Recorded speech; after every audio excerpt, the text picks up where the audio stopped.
Merci infiniment, mesdames, mesdemoiselles, messieurs, mes chers amis. Oui, c'est une commande de Pascal Mayos, le préfet de région Occitanie, qui avait été formulée au départ par Martin Malvy, qui a été relayée par Carole Delga, et qui consistait à demander à 16 personnalités indépendantes, 13 patrons d'entreprises de taille intermédiaire et 3 universitaires connus à Toulouse et à Montpellier, de réfléchir effectivement sur le thème « Quelle stratégie industrielle pour cette nouvelle région qui est l'Occitanie ?» Alors nous avons accepté cette mission et je tiens tout d'abord à exprimer ma profonde gratitude à l'égard des 15 autres personnes qui m'ont accompagné dans cette mission, qui n'est pas encore achevée, mais sur lequel aujourd'hui nos travaux sont suffisamment avancés pour vous les présenter de façon provisoirement définitive ou définitivement provisoire. Vous choisirez. Alors, à Toulouse, évidemment, avec la présence de Toulouse Business School, je salue Bonvalet, mais aussi de la Toulouse School of Economics, nous ne pouvions pas démarrer cette mission sans quand même regarder les bases de la science économique qui, vous le savez, devient progressivement une science exacte sous un triple facteur. D'une part, le fait qu'il y a une mathématisation de la science économique, donc on est capable de faire des modèles mathématiques. Deuxièmement, on est capable de faire des expérimentations sur des groupes tests et des groupes de contrôle. Ça a valu à 2 chercheurs américains un prix Nobel en 2002. Et troisièmement, le big data arrive aussi, et par conséquent, tout ceci fait que la science économique devient progressivement une science exacte. Et par conséquent, il y a certains débats télévisés parmi les chefs d'entreprise qui commencent à nous étonner sur le fait qu'un certain obscurantisme tourne aujourd'hui le dos à certains résultats de la science économique. Donc nous avons intégré effectivement ces résultats, et ça sera mon premier transparent. Voilà. C'est qu'au fond, après les discussions sans fin des scolastiques qui opposaient Saint-Augustin à Aristote, après les mercantilistes qui considéraient que seuls les métaux précieux avaient un avenir, les physiocrates qui mettaient l'agriculture au centre de tout, enfin Malherbe vint, et notamment Adam Smith, qui, vous le savez, passa 18 mois dans notre ville de Toulouse pour former, du reste, en tant que précepteur, le fils du chancelier de l'Échiquier de l'époque. Alors, il n'a pas été tellement marqué par les physiocrates, mais néanmoins, en rentrant à Birmingham, il a écrit La richesse des nations, vous savez, qui est le livre principal d'Asmi, et dans lequel il dit de façon très claire, et ça n'a pas été démenti depuis, que les 3 fondements du développement économique sont le marché, le capital, le travail. Alors, le travail, il faudrait traduire aujourd'hui, surtout dans cette université, par, évidemment, les savoirs, les compétences, les connaissances. Et tout ceci a été complété au milieu du XXe siècle par Schumpeter, qui a énoncé 2 valeurs importantes et que nous vivons aujourd'hui, notamment dans tous les grands systèmes et écosystèmes d'innovation, que sont l'innovation, donc l'idée, et l'entrepreneur. Je n'ai pas dit l'entreprise, j'ai dit l'entrepreneur. Sachant que dans une université, on le sait, tous les bons chercheurs ne sont pas forcément des bons entrepreneurs, et inversement, tous les bons entrepreneurs ne font pas forcément des bons chercheurs, et par conséquent, il est important de distinguer les 2 rôles. Ce sont ces 5 paramètres que nous avons repris dans notre analyse, de façon à pouvoir voir effectivement quels pouvaient être les scénarios, les bases d'une stratégie industrielle pour l'Occitanie. Alors, il est clair que dans une stratégie, lorsqu'on est chef d'entreprise, on a un temps de l'industrie qui est différent du temps du journalisme, Jean-Christophe, qui est différent du temps du politique, Jean-Luc, et le temps de l'industrie, c'est 5 ans. Pour faire une bonne usine, il faut 5 ans. Pour faire une belle entreprise, il faut 10 ans. Donc nous avons la chance de travailler sur le long terme. En revanche, nous avons la malchance que si nous nous trompons, c'est le dépôt de bilan et c'est la disparition. Et donc ça nous fait évidemment beaucoup réfléchir sur les décisions que nous avons à prendre. Et nous avons confirmé qu'aujourd'hui, en Occitanie, les 3 secteurs clés sont ceux que vous voyez apparaître ici, quels que soient les paramètres que vous prenez, le nombre d'emplois, la valeur ajoutée, etc. Et qu'il faut continuer à investir sur ces 3 secteurs clés. Je prends un exemple. Si nous arrêtons les investissements sur le secteur aéronautique, nous nous effondrerons face aux Américains, aux Chinois, aux Canadiens, aux Brésiliens, etc., avec les entreprises que vous connaissez bien et qui continuent à investir. Donc nous devons continuer à jouer nos points forts. Et lorsque nous regardons la place de ces points forts aujourd'hui, je vais passer rapidement là-dessus, sur le cycle de vie d'un produit, vous voyez que nous avons des positions qui sont très différentes en fonction de ces secteurs d'activité. Aujourd'hui, prenons l'exemple de l'aéronautique. Nous allons continuer à croître au plan mondial sur l'aéronautique, c'est à peu près clair, mais il est à peu près clair aussi que les grands marchés aéronautiques de demain sont les marchés asiatiques et notamment chinois, et que les Chinois veulent construire des Airbus A320 Neo sur le site de Tianjin et non pas sur le site de Toulouse. Que les Américains, qui depuis et depuis la loi sur, vous savez, le Buy American Act, veulent effectivement que les Airbus vendus pour l'air américain soient effectivement réalisés en Alabama. Et par conséquent, compte tenu des perspectives de marché, et les patrons d'Airbus sur ce plan-là sont clairs, nous arrivons sur un plateau aujourd'hui dans l'aéronautique. Voilà. Et vous avez les positions que nous avons cru bon de donner à ces différents secteurs clés. Les systèmes embarqués vont continuer à croître, c'est à peu près évident. Dans une situation de cette nature, un chef d'entreprise se pose tout de suite la question, quels sont mes relais de croissance? Si effectivement j'arrive en termes d'emploi sur le plateau du cycle de vie d'un produit, quels sont mes relais de croissance?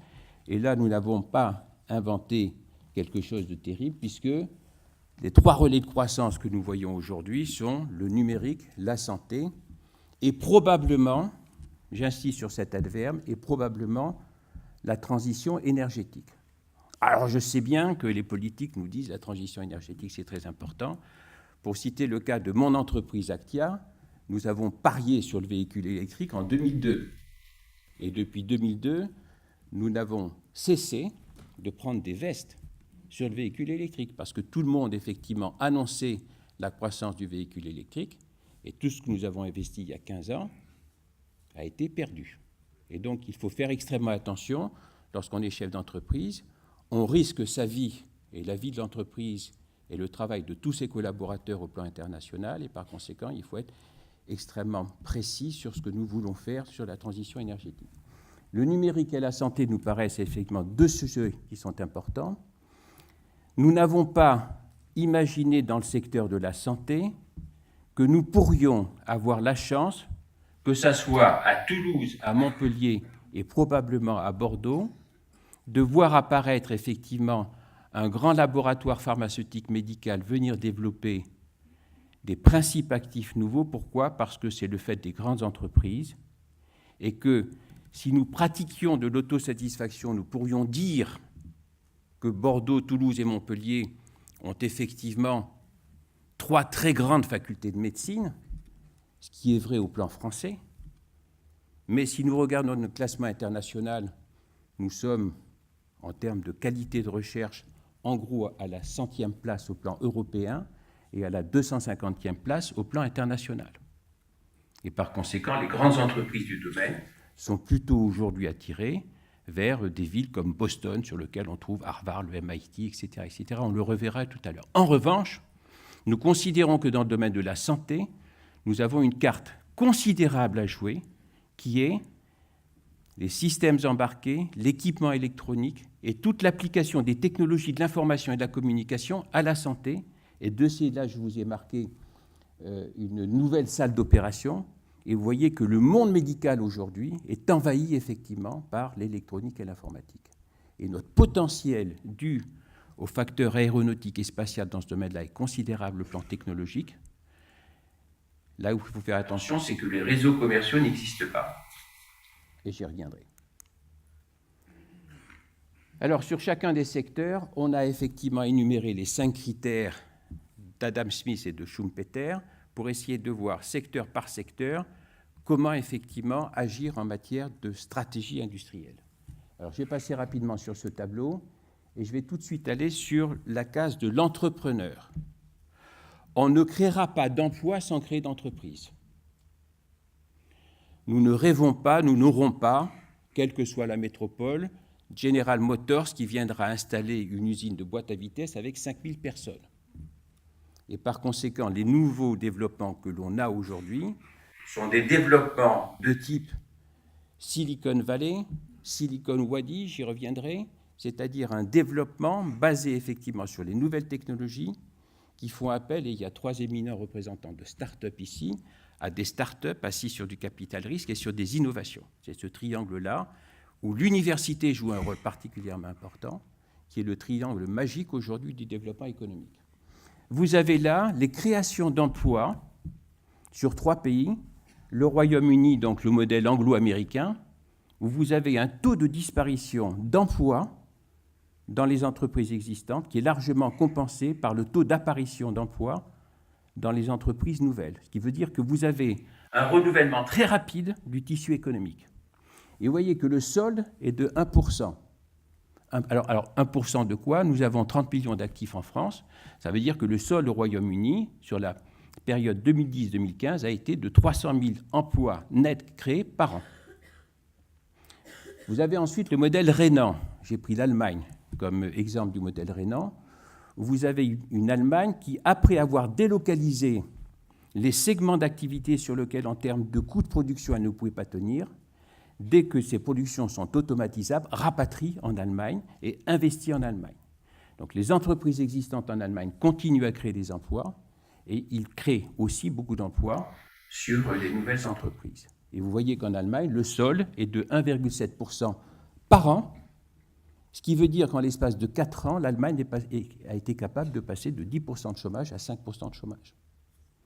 Et en France, vous voyez apparaître le fait qu'on n'est pas très bon sur, au fond, les entreprises existantes. On perd chaque année, c'est normal, compte tenu de la productivité des emplois, mais on n'est pas très bon non plus en matière de création d'entreprises. Dans cet ensemble-là, l'Occitanie et la Nouvelle-Aquitaine ont un rôle particulier, puisque vous savez que le taux de création d'entreprises dans nos régions est particulièrement élevé. Mais un taux, c'est la division entre un numérateur et un dénominateur. Lorsque le dénominateur n'est pas très important, le numérateur ne l'est pas non plus. Alors, qu'est-ce que ça veut dire pour la création d'entreprises? Nous sommes au milieu de grands écosystèmes innovants, et vous savez que chaque année, Compass fait un classement des grands écosystèmes d'innovation. Ce classement est basé sur les valeurs de sortie des startups. Aujourd'hui, la Silicon Valley rank en tête avec, en termes de valorisation de sortie, 41% des valorisations de sortie au plan mondial. Il y a 4 ans, il faisait plus de 50%. Ça peut expliquer un certain nombre de décisions, de voir des entreprises effectivement mettre des espèces de phares d'innovation, des tours d'observation d'innovation dans la Silicon Valley pour ne pas louper une innovation de rupture qui pourrait apparaître. Et vous avez les GAFA qui sont nés dans la Silicon Valley, c'est à peu près clair. Alors après, en deuxième position, troisième, vous avez Boston, New York, Los Angeles. Tel Aviv arrive en 5e position, ce qu'on appelle la Silicon Wadi. Devant Londres, qui est en 6e position. Paris a régressé, se trouve maintenant en 11e position, et Paris a régressé notamment derrière Singapour, derrière Berlin, et dans ce classement-là, il est dit que cette année encore ne sont pas classées les villes chinoises. Pékin se classerait dans les 5 premiers. Shanghai dans les 15 premiers. Voilà. Paris représente 1,2% des valeurs de sortie au plan mondial. Évidemment, nos métropoles n'apparaissent pas dans ce classement des 20 premières métropoles mondiales. C'est vous dire effectivement que nous avons, sur ce schéma-là, beaucoup de progrès à faire. Alors, qu'est-ce que nous proposons? Aujourd'hui, le ministère de l'Enseignement supérieur et de la Recherche a dit, voilà, sur le cycle d'étudiants entrepreneurs, il devrait y avoir 1% d'étudiants entrepreneurs sur 2,5 millions d'étudiants en France. Ça fait 25 000 étudiants entrepreneurs par an. Ce qui veut dire que sur chacune de nos métropoles, on devrait en avoir 1000 par an sur Bordeaux, sur Toulouse et sur Montpellier, à peu près. On en a un peu moins de 100 aujourd'hui sur chacune de ces villes. Donc on a un très gros effort à faire sur ce plan-là pour avoir un vivier, sachant que sur ces grands écosystèmes d'innovation, la moyenne d'âge des créateurs d'entreprises est de 30 ans. On a mis une barrière à 28 ans. Il faut, à mon sens, faire sauter cette barrière de 28 ans pour dire qu'on est capable de créer une entreprise de 18 à 88 ans. Je n'ai pas voulu dire de 7 à 77, vous comprenez, pour ne pas faire Tintin. Et puis 7 ans, ça fait quand même un peu jeune. Voilà. Aujourd'hui, ce qu'on a comme statistiques sur les écoles de commerce qui sont en tête dans ce domaine en France, sur l'école polytechnique, vous l'avez cité, je crois, tout à l'heure, ou sur l'Université technologique de Compiègne, montre qu'on arrive assez facilement sur ces grandes écoles à 5% des flux de sortie qui créent leur entreprise. Et donc, il y a un véritable engouement des jeunes aujourd'hui pour la création d'entreprises. Je vais passer rapidement sur les autres choses. Si on a beaucoup de créateurs d'entreprises, il y a un certain engouement, ça veut dire que derrière, le capital risque doit suivre. Vous avez là les montants. Alors, je ne parle pas du capital développement, je ne parle que du capital risque, donc du capital amont. Donc, tant qu'une entreprise n'est pas effectivement dans le noir, elle reste encore dans le rouge. Vous avez là les chiffres du capital risque investi aux États-Unis, au Royaume-Uni et en France. 72 milliards de dollars par an aux États-Unis, 5 milliards de dollars au Royaume-Uni, avec un taux de création d'entreprises important, et en France, 1,6 milliard. J'ai fait la règle de 3, c'est la seule règle que j'ai retenue de mes études de mathématiques, pour dire si la Nouvelle-Aquitaine et l'Occitanie étaient aux États-Unis, quelle serait notre consommation moyenne de capital risque? Elle serait d'1,6 milliard par an. Si nous étions en Grande-Bretagne, elle serait de 800 millions. Si nous étions sur la moyenne française, nous serions à 300 millions. L'IRDI plus Soridec aujourd'hui représente pour les prochaines années moins de 10% de ces 300 millions. Donc, si nous allons effectivement de l'avant sur la création de start-up dans le domaine du numérique, de la santé, peut-être de la transition énergétique, nous n'avons pas la voilure en termes de capital risque suffisante pour pouvoir faire face à un afflux massif de créateurs d'entreprises. Il faut le savoir.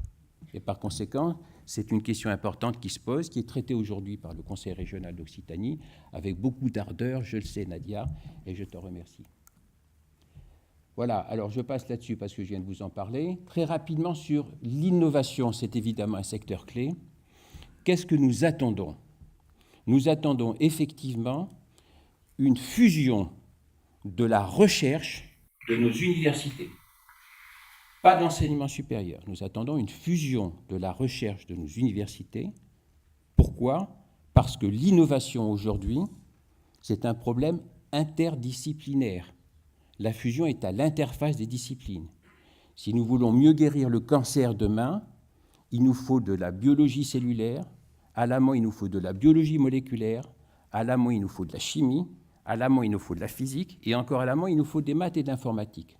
Et c'est toute cette chaîne-là, organisée en programme, qui permettra effectivement de faire des innovations de rupture.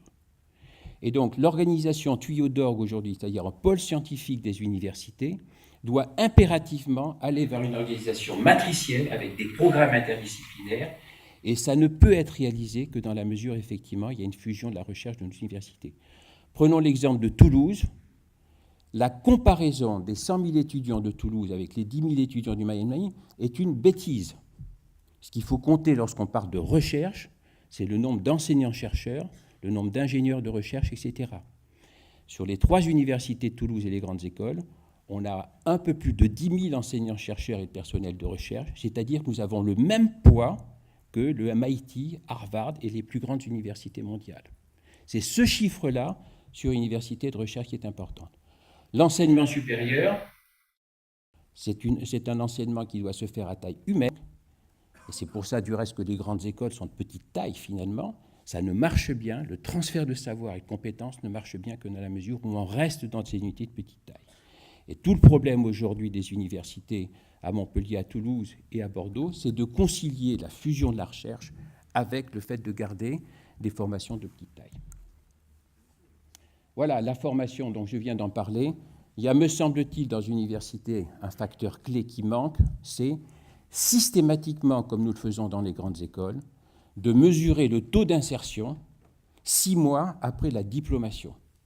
Hein, s'il y a une seule recommandation à retenir, c'est, au lieu de mesurer à 36 mois, comme le demande le ministère de l'Enseignement supérieur et de la Recherche, c'est-à-dire qu'entre les 5 ans de master plus les 36 mois derrière, ça fait un cycle de 8 ans, il faut immédiatement, à la sortie, mesurer effectivement le taux d'insertion et le faire 6 mois après la sortie, comme la majeure partie des grandes écoles le font aujourd'hui. Voilà, et puis ensuite, et pour terminer les marchés, il est clair que tous les grands pays industriels sont des pays nationalistes. On parle beaucoup de nationalisme au plan politique aujourd'hui. Dans l'économie, nous le vivons depuis longtemps. J'ai parlé de 1933 et du Buy American Act. J'aurais pu parler du Small Business Act aux États-Unis. Il est clair que vous ne pouvez pas avoir, en tant qu'entreprise française, un marché financé petitement ou totalement par le gouvernement fédéral américain si vous n'êtes pas implanté et si vous ne produisez pas aux États-Unis. C'est une loi. Les Américains s'opposent à cela dans les négociations à Genève vis-à-vis de l'Europe, mais la loi américaine est restée la même, et c'est celle-ci. Et c'est vrai que pour exporter, pour aller sur les marchés internationaux, c'est extrêmement difficile d'aller sur les marchés internationaux si on n'a pas de référence commerciale en France. Et sur ce plan-là, la commande publique ou privée joue évidemment un rôle tout à fait clé. Bruxelles s'en est rendu compte puisque maintenant il y a de nouvelles directives qui datent de 2014 et la traduction de ces directives dans le Code des marchés publics français a été faite de façon assez modeste et je me réjouis effectivement qu'à Toulouse Métropole, vous ayez un Small Business Act à la toulousaine compatible avec le Code des marchés publics et qui permet effectivement d'offrir des références à nos PME, un peu comme si, au fond, Air France n'achetait jamais aucun Airbus. Un concurrent américain qu'on connaît en tirerait un avantage commercial considérable. Voilà. J'en ai terminé avec ces recommandations. Je vous remercie de votre attention.